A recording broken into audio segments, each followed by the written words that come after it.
Quand un élève de 16 ans court vers sa voiture après l'école, nul ne s'attend à sa disparition pendant 6 heures. En découvrant son sort, les détails choquants plongent la ville dans une vague de protestations.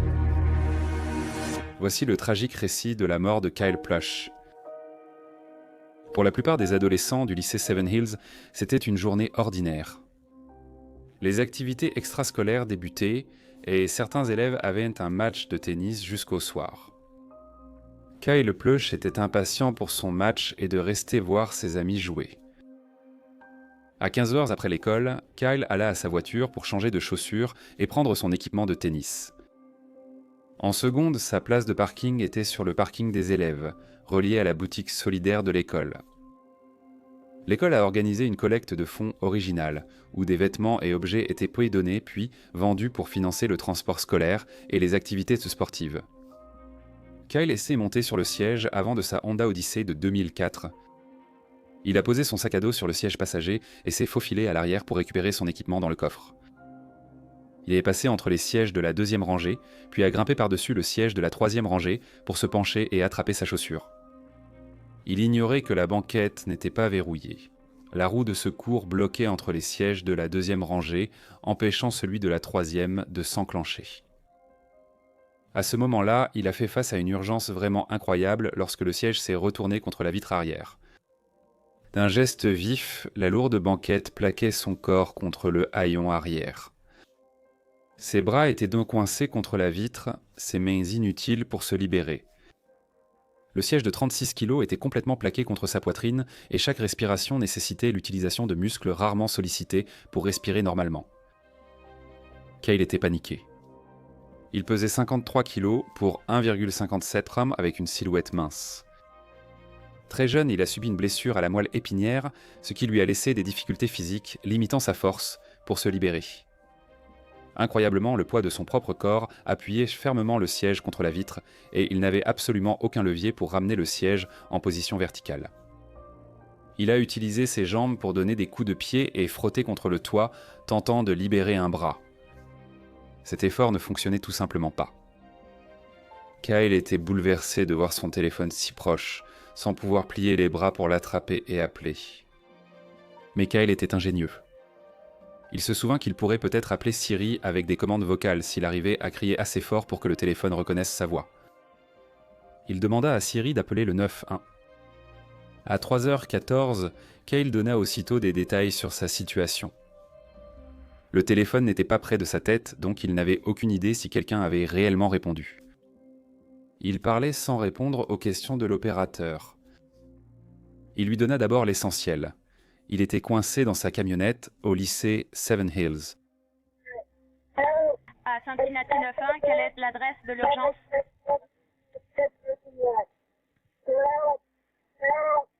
Cincinnati 91.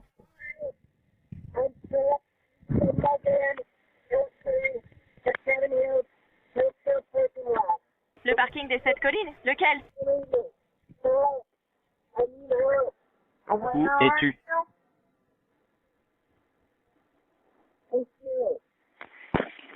Allô?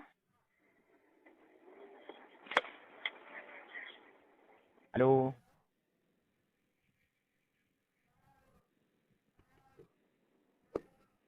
Où es-tu?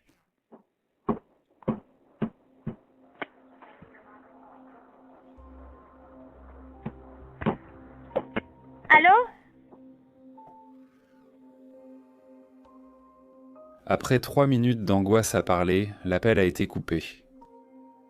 Kyle s'est débattu et a donné des coups de pied sans bouger le siège. Il espérait que la police ait assez d'informations pour le retrouver à temps. Il était coincé dans cette position depuis environ 5 minutes maintenant, et il était clair qu'il menait une lutte entre la vie et la mort.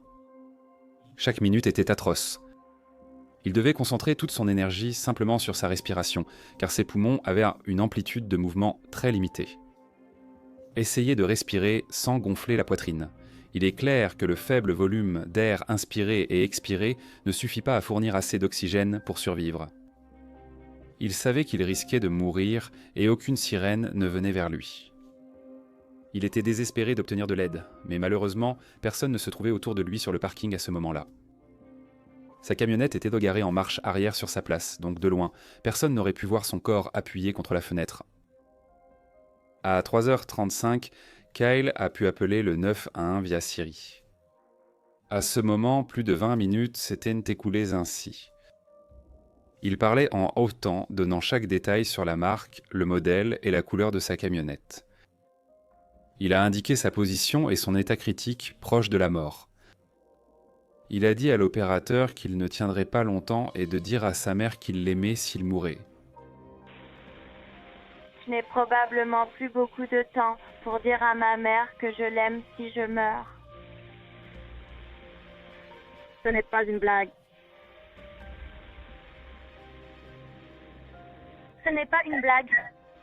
Je suis coincée à l'intérieur de ma Honda Odyssey dorée sur le parking Southport de Seven Hills à Hillstep. Envoyez des agents immédiatement. Je suis presque morte. Pour l'opérateur, cette déclaration choquante aurait dû élever la gravité de l'urgence. Kyle n'entendait rien à l'autre bout du fil, mais devait juste croire qu'ils envoyaient toi des LED. Ce que Kyle ne savait pas, c'est qu'il n'avait pas compris l'urgence à laquelle il faisait face et que personne ne viendrait l'aider. Au centre d'appel d'urgence de Cincinnati, Ohio, plusieurs problèmes inquiétants sont survenus ces dernières semaines. En raison de travaux, leur centre d'appel avait été déplacé vers un site extérieur et il était plus difficile d'entendre les appels. Le système informatique ne semblait pas fonctionner correctement et le logiciel de répartition assisté par ordinateur se bloquait souvent lorsque l'opérateur essayait de saisir les détails de l'appel à transmettre à la police ou aux pompiers. Le système de répartition assisté par ordinateur, permettait aux opérateurs de transmettre les détails de l'appel au répartiteur. Le répartiteur attribuait ensuite l'appel au service de police ou de pompiers concernés. Pendant que l'opérateur continuait de recueillir des informations, la police pouvait commencer à se diriger vers le lieu de l'incident. Toutes les informations saisies dans le système étaient retransmises aux agents afin qu'ils soient bien informés à leur arrivée sur les lieux. Stephanie Maggie a répondu à l'appel reçu à 3h14 le 10 avril 2018. Un message automatisé était diffusé au début de chaque appel, l'appelant parlant en même temps. Stephanie avait du mal à entendre l'appelant, alors elle a continué à poser des questions sur l'emplacement et la nature de l'urgence. Elle comprit qu'une femme âgée demandait de l'aide, coincée dans sa voiture sur le parking de l'école. Malgré de nombreuses questions, il ne semblait pas que l'appelante puisse entendre. Elle avait compris que quelqu'un était bloqué, mais ne s'alarmait pas du danger. Après 3 minutes à écouter l'appelante demander de l'aide, l'appel a été interrompu. Stephanie a rappelé mais est tombée sur la messagerie vocale de Kyle. Ils ont hésité à croire à une blague, mais elle avait des données prouvant que l'appel venait du lycée Seven Hills. Inexplicablement, elle a attendu 4 minutes de plus avant de commencer à saisir les informations dans le système centre d'aide à la décision pour alerter les répartiteurs qu'une aide était nécessaire. Elle avait le choix de la façon de signaler l'appel. Dans un cas, elle pouvait l'identifier comme une demande de secours, ce qui aurait envoyé à la fois la police et les pompiers sur les lieux, ou elle pouvait le classer comme un problème inconnu pour que la police aille vérifier. Elle a choisi la seconde option. C'était la première erreur cruciale. Kyle a appelé le 911 à 3h14 et la première répartition n'a été envoyée qu'à 3h21. L'appel a été classé comme problème inconnu. Une femme coincée dans sa camionnette sur le parking de Seven Hills avec une mention de phase 2 inconnue. L'emplacement a été précisé comme étant peut-être le parking du magasin d'occasion. Kyle avait dit qu'il avait désespérément besoin d'aide au moins 17 fois et qu'il allait bientôt mourir. On pouvait entendre des coups pendant l'appel et il semblait clairement en détresse. Mais Stephanie n'a pas noté ces informations, bien que 2 autres opérateurs aient entendu Kyle dire « Aidez-moi, je vais mourir ». Osborne et Brésil ont été envoyés sur l'appel. Les agents pensaient qu'une dame avait verrouillé ses portes ou qu'il s'agissait d'un incident simple à résoudre. Ils sont arrivés au lycée Seven Hills à 15h26 après l'appel et ont activé leur caméra corporelle. Ils ont pris la rue principale et sont allés au parking du magasin d'occasion. Ils ont longé des voitures avant d'aller dans une autre zone du parking. Ils ignoraient sciemment ce qu'ils cherchaient, mais tentaient de trouver une camionnette avec une femme à bord. Ils n'ont vraiment rien vu, mais ils n'ont certainement pas été alertés du véritable niveau d'urgence. les agents écoutaient de la musique et déjeunaient. Ils pensaient sûrement que la femme avait ouvert ses portes et que tout était résolu. Ils ont demandé à l'agent de la circulation s'il avait vu quelque chose d'inhabituel, mais non. Sans quitter la voiture, ils ont terminé l'appel à 3h37 11 minutes après leur arrivée. Ils pensaient que c'était sans doute une fausse alerte. Je ne vois personne. Ce que je n'imagine pas que je ferais. Avec les informations disponibles, aucune raison d'être excessivement alarmé. Ce qu'ils ne savaient même pas, c'est qu'à ce moment précis, Kyle était au téléphone avec le 911 une fois de plus, suppliant que quelqu'un vienne lui sauver la vie. À 3h35, Kyle luttait depuis plus de 20 minutes pour se libérer sans aucun signe de secours. Il a encore appelé le 911 avec Siri et cette fois un autre opérateur a répondu. Ambre Smith a entendu quelqu'un demander de l'aide sur le parking de Sept Collines. Ambre avait du mal à entendre l'appelant, alors, dans un geste totalement inexplicable, elle a activé la fonction télétype.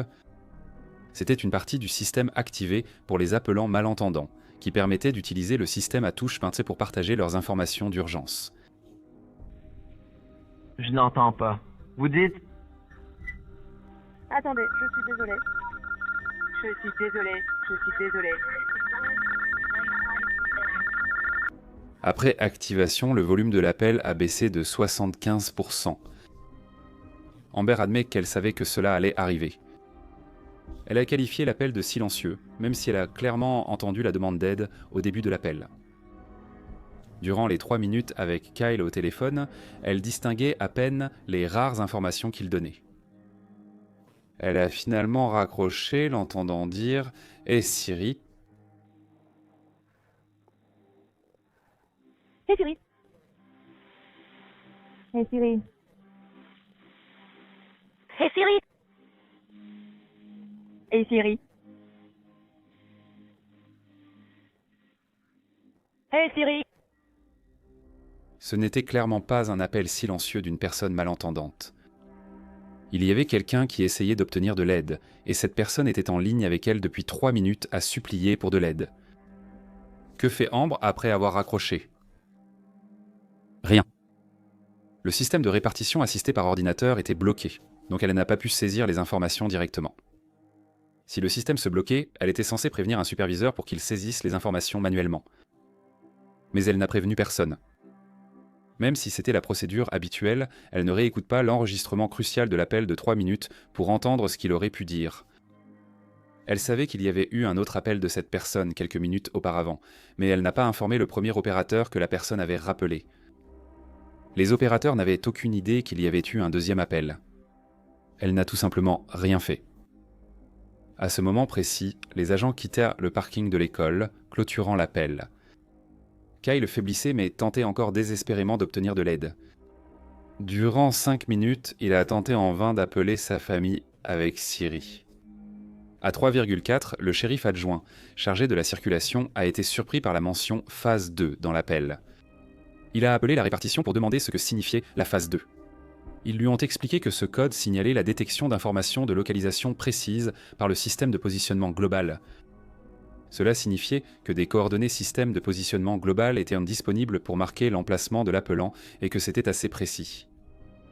Malheureusement, les agents ignoraient complètement la signification de la phase 2 et aucun d'eux n'a pris la peine de demander. Après explication, la répartitrice n'a pas transmis la localisation système de positionnement global à l'agent. L'agent de circulation a raccroché et quitté le campus. Personne n'est allé à l'emplacement des coordonnées système de positionnement global fournies par le système. Un repère placé à cette adresse se trouve à seulement quelques places de parking de l'emplacement du van de Kyle. On ignore combien de temps Kyle a encore tenté de se libérer, mais les appels à Siri ont cessé à 3h43 après qu'il soit resté coincé.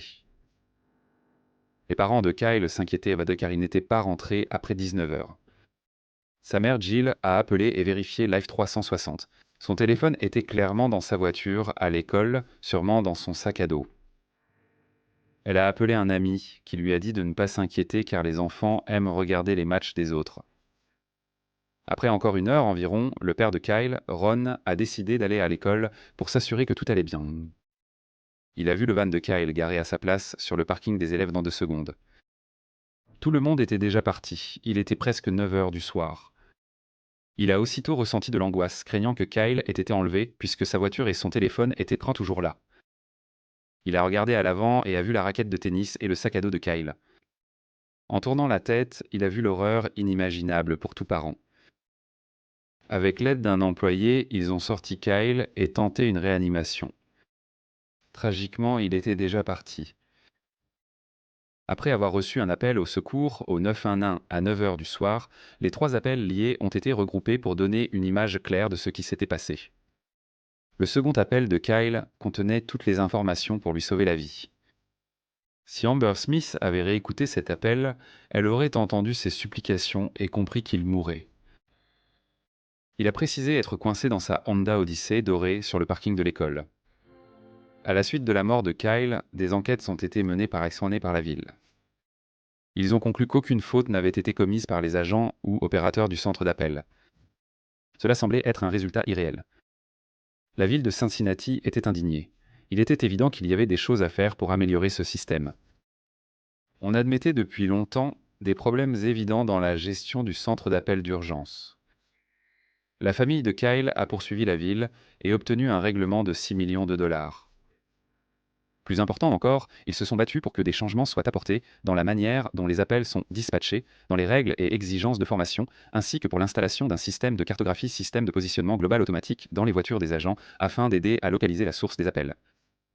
Jill et Ron Plush ont créé une fondation en l'honneur de Kyle pour promouvoir la technologie, le brandesturate, le bénévolat et le bien-être des premiers intervenants et des opérateurs de dispatch.